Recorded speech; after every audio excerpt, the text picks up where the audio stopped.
Hello people, this is Sonali, the Melodramatic Bookworm. If you've been here before, welcome back, and if you're new to my channel, welcome to the Melodramatic Bookworm family.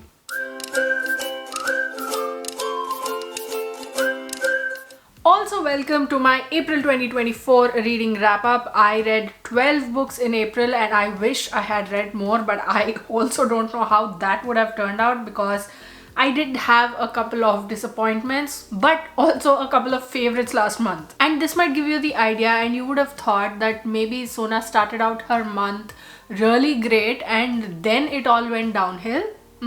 Nope. I started out with a disappointment and then it was like a snake dancing on my head. Like this. Anyway, my first read for April was The Antique Hunter's Guide to Murder by C.L. Miller. This was one book that I was so excited to read, but it smacked me over the head with its bad execution and I'm still salty about it. But this is a story of Freya Lockwood, who left antique hunting after something happened in Egypt and her mentor Arthur cut her off. Now, a couple of decades later, Arthur has died and he has left a couple of clues for Freya to find, indicating that there is something dodgy about his death. So Freya and her aunt Carol, who is a very eccentric lady but is also Arthur's best friend, go on this whole adventure of sorts, mingling with what is practically the antique mafia to find out what exactly happened to Arthur. This is by far one of the most frustrating, most irritating books I've read in a long time. And the characters, they are so either whiny or one-dimensional or annoying or a combination of all of them. The plot just repeats itself over and over again. It's like a snake eating its own tail, like repeating itself so many times that I'm like, yes, we have heard this. You've told us this before. There's absolutely no clarity or consistency to anything anyone does in this book, and it's very obvious that the author is trying too hard to build the suspense. And even her personal experience with antiques does not help salvage the situation. And with Freya simmering with anger at Arthur and at her and pining away for a life lost, and Carol flouncing around the room every couple of pages, it even worsens it. And no matter what happens in the story and what the characters do, their style ensures that there's absolutely no redeemable quality about this book. This book could have been so much better even with just a few tweaks. Ooh, this next one was an interesting one. It is called One by One by Frida McFadden, and this is my first Frida McFadden book, and it was a quick read and quite riveting to say the least. So this is about a group of friends going off on a trip, a break of sorts from their everyday lives, and their car breaks down halfway through and now they find themselves trudging through the forest. There are 3 couples in this group and each has their own equations, but as they are trying to make their way to their destination, to their resort, they start hearing sounds and soon they are picked off one by one. Who exactly is doing this to the group is what you'll be on the lookout for as you read this book. I liked the book. I liked the suspense. I liked how every page brought out a fresh brand of horror for the characters who aren't angels or anything. The twist was good. The journey itself was weird for me because I know that it is the whole concept that the twist, the whole suspense will be revealed towards the end. But this book made me feel a little impatient to actually find out what exactly is going on. But it isn't something that I hold against this book because I recognize that the suspense as to what it is that is killing off these people, picking them off one by one, is what makes this story. But the thing that I do hold against it is the fact that there is absolutely no build up to that twist. Like usually in a book of this genre, what I like the most or what I love the most is that the author sprinkles little tidbits, little Easter eggs, little hints throughout the book.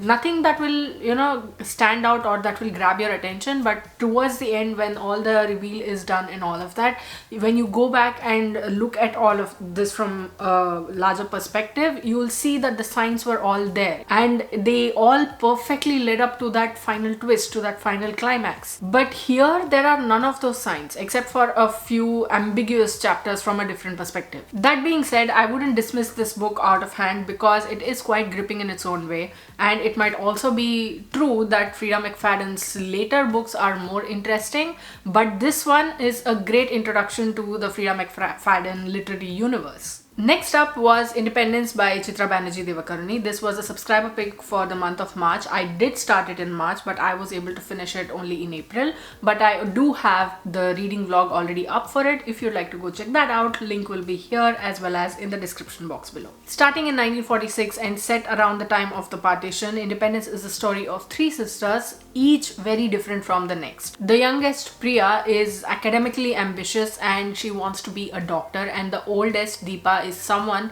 whose ambition is to marry well.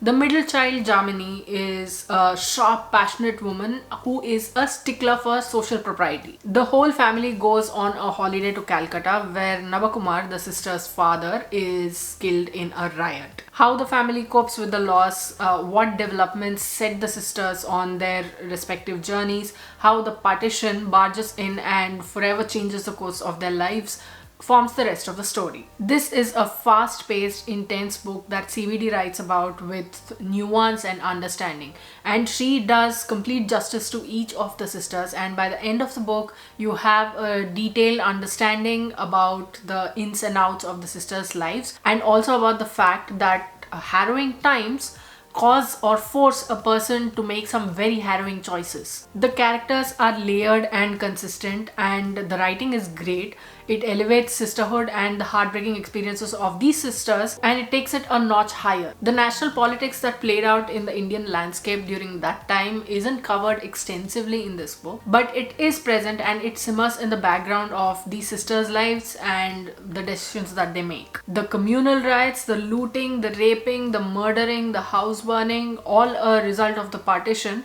CBD portrays these in a way that will cause tears to come streaming down your cheeks. What I did not like was the forced insertion of a national hero towards the end. It felt a little too forced to me, and I wish it had been done a little differently. I don't know how, I just wish it had. Next was Bride by Ali Hazelwood, and I'm going to try and enter and exit this book without any frills, because otherwise I might...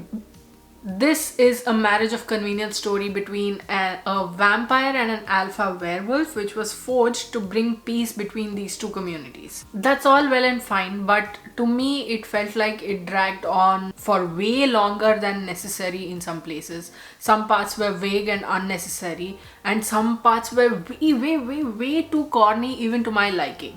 And I am someone who does like the occasional corniness. The thing that I disliked the most was the romance itself. I mean, the build-up was fine, or as fine as it can be in the conditions that I was just telling you about.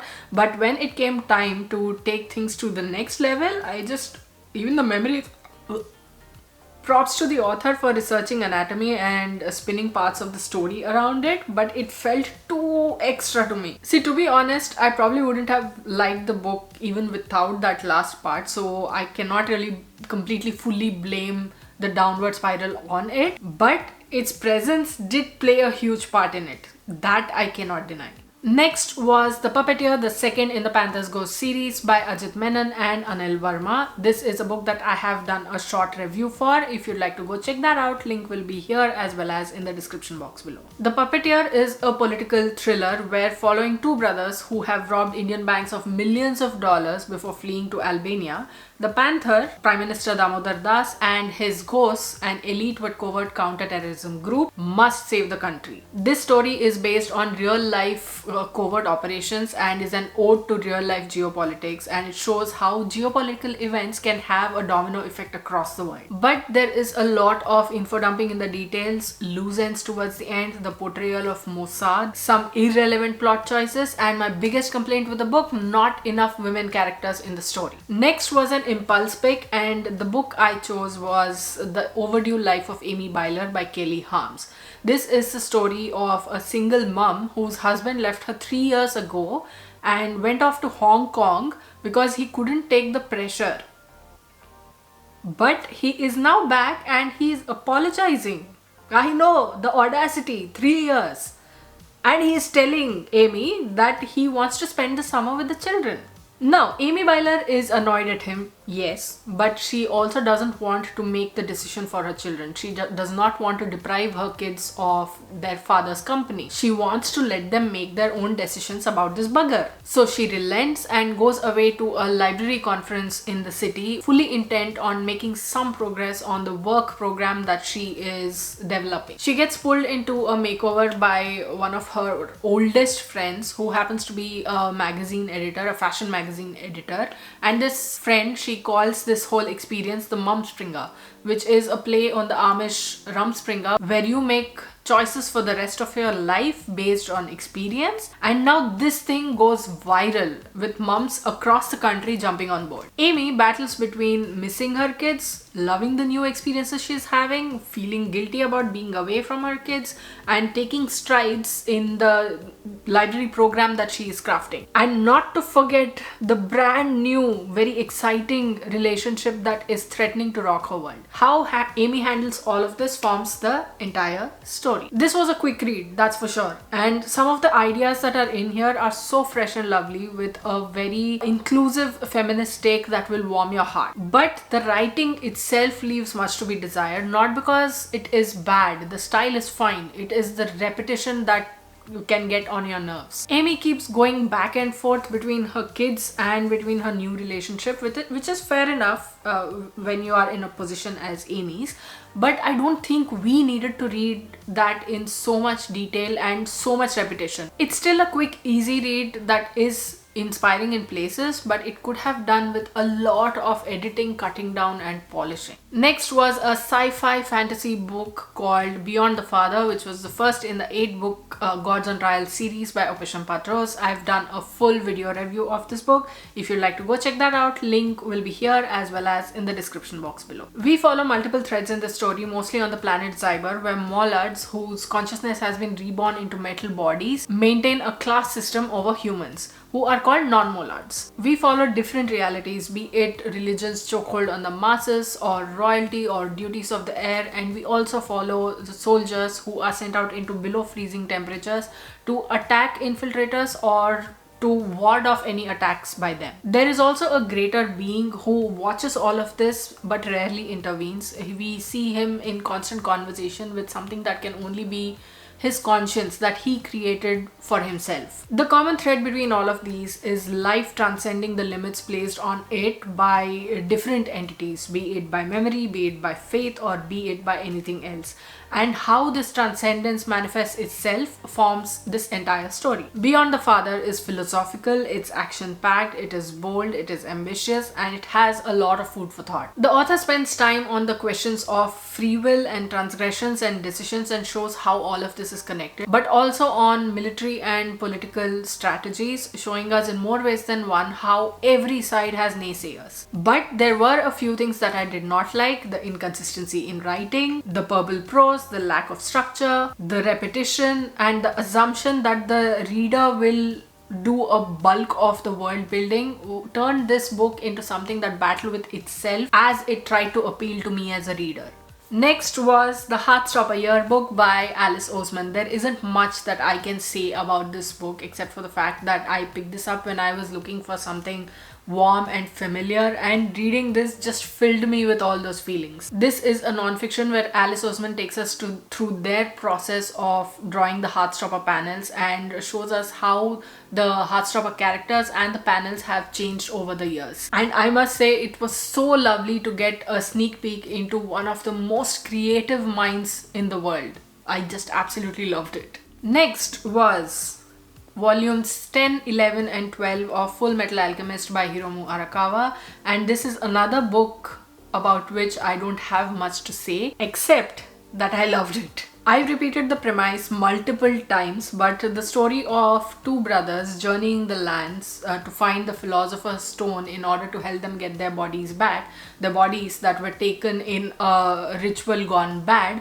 while meeting different kinds of people and uncovering some very horrifying truths, will always come very easily to me.